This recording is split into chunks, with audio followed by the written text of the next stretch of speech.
Good evening, everyone. And that was a very kind introduction, Nassim. I appreciate that. I used to do a talk for a couple of you I know I've spoken for before, entitled My Journey with Young Onset Parkinson's Disease. But I decided to change it up tonight because I want to talk about something I'm much more passionate about, and that's living well with this disease. Not just living with Parkinson's, but living well with Parkinson's. That unwelcome guest that seems to have decided to tag along in our lives, whether we wanted to or not. To say that Parkinson's disease has not been a challenge for me, and as I'm sure most of you, would be a lie. To say that it doesn't affect profoundly every aspect of our lives would be a lie. To say also that the optimism I now have about what the future holds for me and for all of you, to say that that optimism came easy to me would be the biggest lie of all, because it didn't. It took a very long time to get to this place. I've learned a lot about myself and about this disease on this journey. And I know that there are things that we can all do to empower ourselves, to become advocates in our own health, and to take back some measure of control in what seems to be an uncontrollable situation. As Nassim was mentioning, I do get a little bit of voice fatigue, so I'm going to break at a couple of points during this time to take some questions. My symptoms started at the age of 27. As Nassim mentioned, it was just as I was finishing my residency in family practice, and I had just done a few months of extra training in low-risk obstetrics. And I noticed that I was getting a bit of a tremor in my right pinky finger. Now, to be very honest, it was more medically intriguing for me than anything else, because I had heard my patients talk about a tremor, and I'd read about a tremor, but I'd never experienced a tremor. So I didn't pay it much attention. And then I was also gearing up at this point to have some neurosurgery done to remove a benign tumor in the pituitary gland, another brain issue, but totally unrelated. And so I was really much too busy to really pay much attention. But after my surgery, it was successful. A couple months later, my husband and I were happy to find out that we were actually expecting our first child. And as the morning sickness went on, I noticed that my tremor was getting more concerning. It was more consistent. It was starting to become of a higher amplitude. So much so that I decided to consult one of the neurologists in the clinic that I had just joined. So I went to see this neurologist, and he put me through the reams of clinical testing that we've all been through, and he kind of looked at me pensively across the desk and said, "I think you have young onset Parkinson's." And of course I didn't believe him. It was more a kill the messenger sort of scenario than anything. I basically said, "Okay, you don't know what you're talking about, but okay." And I did, however, accept his offer for a second opinion, because I thought, okay, I'm going to go and he's going to, this real neurologist, this real movement disorder specialist, is going to tell me the other guy was a quack, and I'm fine. So during this waiting period, I ended up having our first beautiful daughter, and was very excited when the day came that I was going to go for my appointment at Toronto Western Hospital to see who is pretty much still considered to be the foremost expert on movement disorders, certainly nationally, if not internationally. So I went in, and unfortunately, the senior neurologist didn't exonerate me from my diagnosis, he confirmed it. And so what I say, the dance of fear and secrecy and denial and anger began for me. Just some plugs for my family.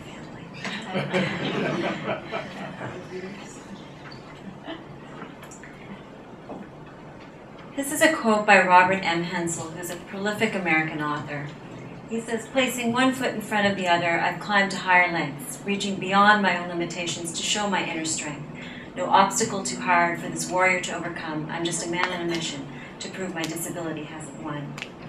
Robert M. Hensel, as I said, is an American author and poet. He's also wheelchair-bound, secondary to spina bifida, or a spinal cord defect that he was born with. He's a huge advocate for the disabled, and his belief is really that we need to concentrate on our abilities instead of our disabilities. He also, as an aside, holds the World Guinness Book of World Records for the longest wheelie in a wheelchair. He covered a distance of over 6 miles. And it was in an effort to raise money for wheelchair access ramps in his community. I, however, really wasn't at that headspace yet. It took me quite a while. Instead, I stood for a long time on what really I feel now, looking back, was the brink of disaster. I could only focus on what I had lost. I could only focus on my disabilities, not my abilities. Probably because for me it really wasn't a choice. I wasn't asked to give any of this stuff up. I had to give it up.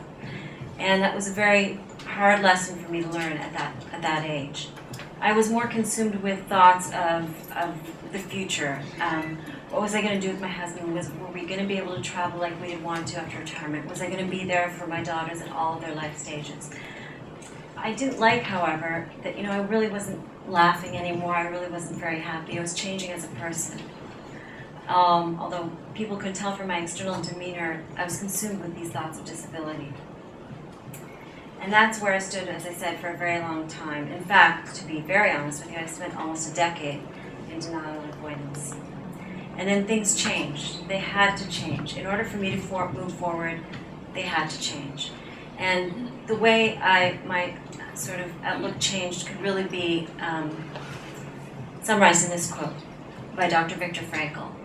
He says, "Everything can be taken from a man but the last of human freedoms, to choose one's attitude in any given set of circumstances, to choose one's own way."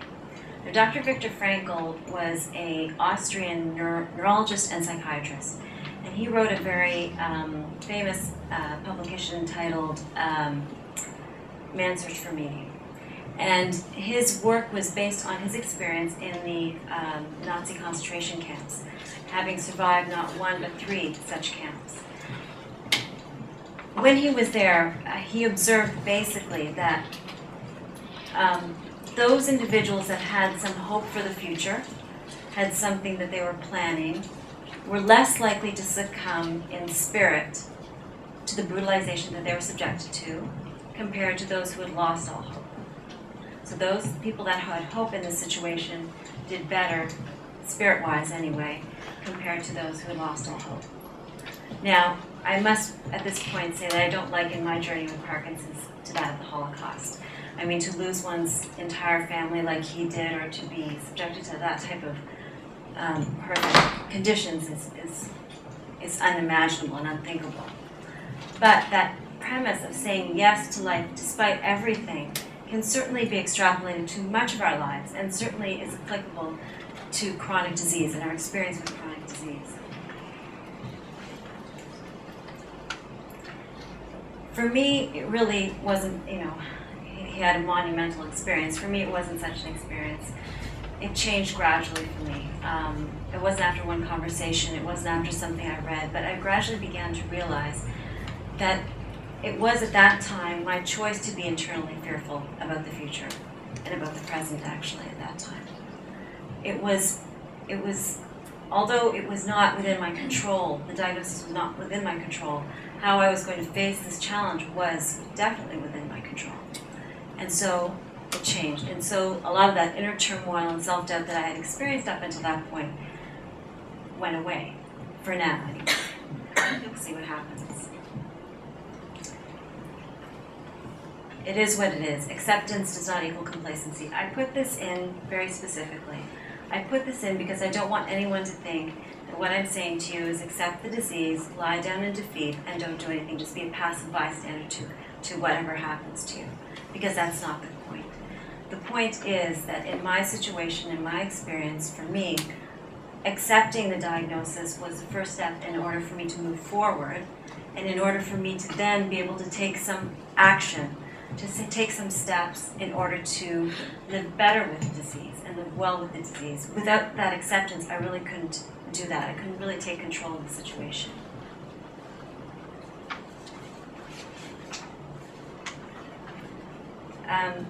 So what can we actually do? Once we've accepted it, which I'm sure you're all much farther ahead than I was, what can we do now to help us live well with this disease? It starts with education. I like this quote by Karen Duffy. She was she is a American model and actress, and she suffers from sarcoidosis, which is a rheumatological condition. And when she found out that she had this diagnosis, she said, "I did as much research as I could, and I took ownership of this illness, because if you don't take care of your body, where are you going to live?" It's very true. Very true. I personally believe that I've been able to manage this disease for as well as I have for a couple of reasons. First of all, is the pills. You know, I'm sure you'll understand that it took about 20 pills to get to this point today. But with young onset Parkinson's, I've been lucky enough that my disease has been fairly slowly progressive, which I guess is a blessing. But the other thing I think that has really helped has been knowledge. With my medical background, I've been able to discern what symptoms are versus side effects, how to manage my medications appropriately so that I have the optimum amount of functioning. Now, I'm not suggesting in any way, shape, or form that you adjust your medications without the advice of your physician, because that could potentially be quite disastrous. But what I am saying is that we are all able to learn as much as we can about this disease. And unlike other health situations, such as diabetes, for instance, we don't have a clear marker for Parkinson's yet. The Michael J. Fox Foundation is now funding an international study looking at finding a biomarker for Parkinson's, but we don't have it yet. That'll probably be years in the making. So unlike diabetes, where you can take a glucometer reading and know how your sugar levels are, or for your heart, take your blood pressure, you have some indication about what your heart is like. We don't have that for Parkinson's. So your physicians or your movement disorder specialists rely on you being the expert in your particular type of Parkinson's, you telling them the pertinent information so that they can then make appropriate management decisions. If you don't give them the information, because it's all very subjective, and you don't give them the appropriate information, they're not going to make the right decisions necessarily in your management that will optimize how you feel.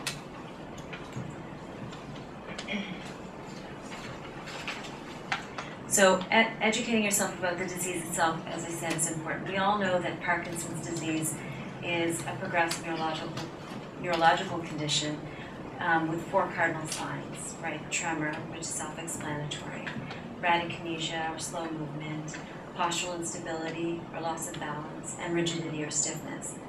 But there's a lot more that we can learn about it. Now, I'm just going to take a couple of minutes and actually explain a couple of points that I find I'm asked a lot about. And that's the difference between dyskinesia and dystonia. The reason I want to talk about this a little bit is that these two symptoms that you experience, when expressed to your movement disorder specialist, if expressed in the appropriate way, can really, really benefit you in terms of how they change your medications around. So, dystonia. Dystonia I would describe as a contraction of muscles or large muscle groups. If you were with me this morning when I woke up, I could have given you a physical demonstration of what it's like, because that's what it happens to me every morning. As I, try and get around and get the kids up to bed, my feet never cooperate, but that's another story altogether. But Michael J. Fox, actually, in his book, Always Looking Up, really had a great description of dystonia. It was actually on the HBO special yesterday that we saw. Did anyone see Curb Your Enthusiasm? Yes. Yes. So, it was a good one. So he mentioned his dystonia in there. That's why he was clomping around in those big boots. But, so he says, upon awakening, he says, I swing my legs around to the side of the bed, and the instant my feet hit the floor, the two of them are in an argument, a condition called dystonia.